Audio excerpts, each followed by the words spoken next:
Finally, we get the Pitch Perfect movie about the military and a European tour featuring fight scenes and explosions that we always wanted.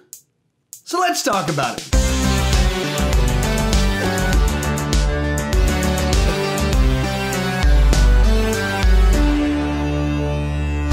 So in Pitch Perfect 3, the Bellas from the previous films have graduated college and they're off in the workforce, and several of them are kind of frustrated with where they're at in life. So they reunite for a USO tour in Europe, and hijinks ensue along the way. There's also several subplots woven all throughout the story, and the end result is pretty bizarre. It's great to see all of these characters played by these actresses together. They have so much chemistry, but the specific plot they picked was very bizarre. But before I give my full thoughts, tell me what you thought down below in the comment section. Tell me what you loved, what you hated, how it kind of compares to the other movies in the franchise. Also, stick around to the end of this video to find out how you can appear in my upcoming Pitch Perfect ranking video that I'm going to put out this Saturday. I want your thoughts and opinions on the movies to appear, and you can do that using the Stardust app. I'll tell you how to do that at the end of this video. With that said, let's get started with the best parts of this movie. And easily the best thing about this movie is the chemistry between all of the actresses, how they kind of interact with each other, their rapport. They're just fun to be around, their quirks, their charms, and the mix just works just as well as it did in the first movie. It's fun to be around them, and this movie gives us more situations with them. That's the best thing about this movie. Also, the humor works. Just like before, it has its own kind of quirky nature to it, and makes jokes that wouldn't work in other movies or would be offensive, sexist, misogynistic, all sorts of stuff, but they just fit perfectly into the world of Pitch Perfect, and they make, our whole audience was kind of going nuts. The people I went to go see it with, just the movie ended and they're like, that was so much better than I thought it was going to be. It was so funny. I was laughing the whole time, and that was all. It was, just the whole theater was laughing from beginning to end. All of it going back to the talents of the actresses that are involved in this movie. And along the same lines with the music, that's kind of key to this particular franchise. I thought the music in this was a little bit better than Pitch Perfect 2. Just several more numbers that I kind of enjoyed throughout the film, where there's only like one or two in Pitch Perfect 2 that I liked.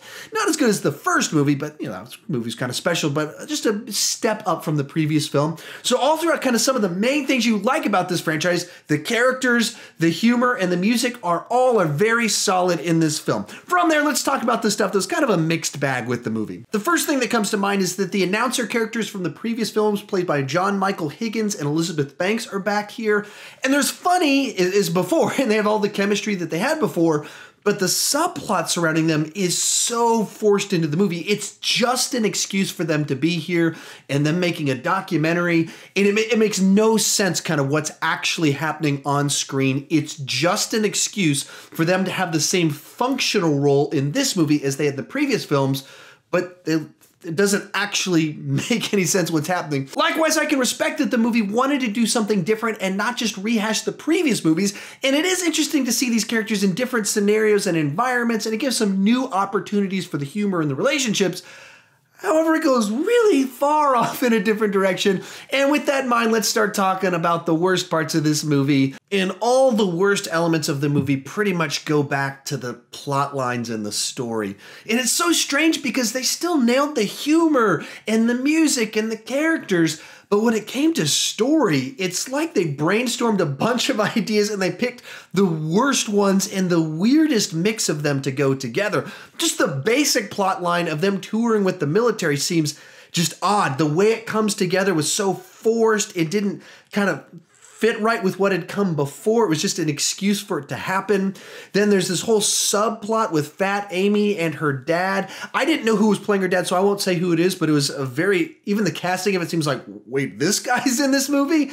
And so it was very bizarre direction to take the story, and it leads to actual fight scenes that are choreographed and people getting beat up and rescue operations and explosions later in the movie that just feel so out of place. And I mean, the series has never been grounded in reality. It's always been this bizarro own world thing in and of itself. But this is a whole different genre where it goes towards the latter half of this movie.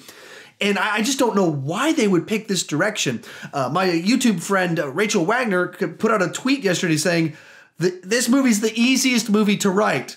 They enter a singing competition. They're on reality TV. And you go, yeah, that would make like a natural extension of what came before. That would make sense and fit into everything. A USO tour and a plot line involving explosions? What?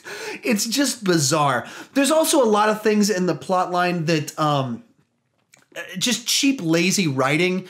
There's an intro scene at the beginning where there's a reunion for the Bellas, and there's a miscommunication where it's like information would have been communicated to them, or they would have known about what was going on. It doesn't make any sense given that they're a musical act. So the way this kind of unfolds, that they learn information with the gear, doesn't make sense. Later, when they show up at the military base, they learn information once they get there that it's like, though you would have been told this in advance. You wouldn't like, surprise, find this out. It wouldn't work like that. And likewise, even into the final kind of musical act of the movie, it doesn't make any sense if you understand how music works and working with other people. And I don't mean that to just kind of nitpick the stories, like just little details on how music is actually written and works.